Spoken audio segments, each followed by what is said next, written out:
Badan Purbakala Israel melakukan penggalian di padang gurun Yudea dan menemukan potongan-potongan kitab suci. Penemuan ini memberikan informasi penting mengenai naskah kitab suci.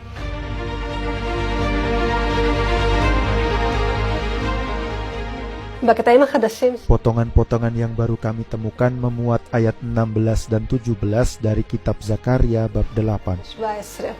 Inilah hal-hal yang harus kamu lakukan. Berkatalah benar masing-masing kepada yang lain, dan laksanakanlah hukum yang benar, yang mendatangkan damai di pintu-pintu gerbangmu. Ayat 16. Potongan-potongan ini berasal dari abad kedua sebelum Masehi dan ditulis dalam bahasa Yunani, bukan Ibrani. Kalimat masing-masing kepada yang lain dalam terjemahan Ibrani berarti satu sama lain. Dalam beberapa bahasa lain, misalnya bahasa Inggris, diterjemahkan menjadi yang satu kepada yang lain. Meskipun artinya tampak sama, kata-kata yang digunakan berbeda. Dalam satu terjemahan dipakai kata manusia, sementara terjemahan lain dipakai kata masing-masing.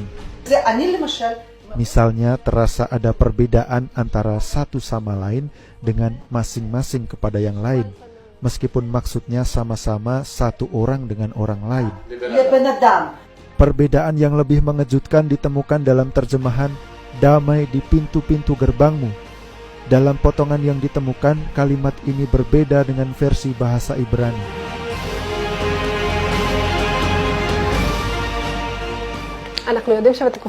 Kita tahu bahwa pada masa penulisan kitab suci, tempat yang biasa dipakai untuk pengadilan ada di dekat gerbang kota, karena tempatnya luas.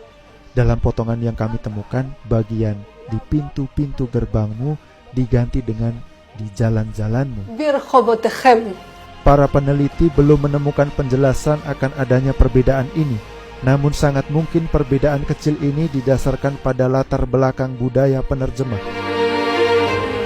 Satu hal yang mengejutkan lagi dalam temuan ini adalah penyebutan nama Yahweh dalam bahasa Ibrani.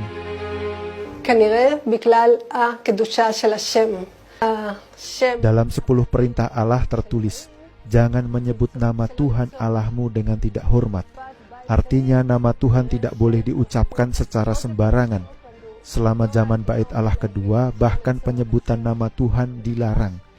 Maka nama Tuhan lebih sering diganti sedemikian rupa sehingga tidak perlu diucapkan oleh pembacanya. Proses penelitian naskah kuno memang tidak mudah. Para peneliti menggunakan teknik fotografi multispektral yang canggih untuk membaca potongan-potongan naskah ini. Setiap potongan yang ditemukan, betapapun kecil, membuka pengetahuan baru yang sebelumnya tidak diketahui. Dalam penggalian ini ditemukan juga koin langka dari zaman pemberontakan Bar Kokhba, yaitu pemberontakan orang Yahudi terhadap orang Romawi pada abad kedua Masehi. Para pemberontak menghapus stempel Romawi dan menggantinya dengan lambang Yahudi, daun palma dan harpa. Selama penggalian ditemukan pula tengkorak seorang anak yang diawetkan dan dibungkus dengan kain. Usia tengkorak ini sekitar 6.000 tahun.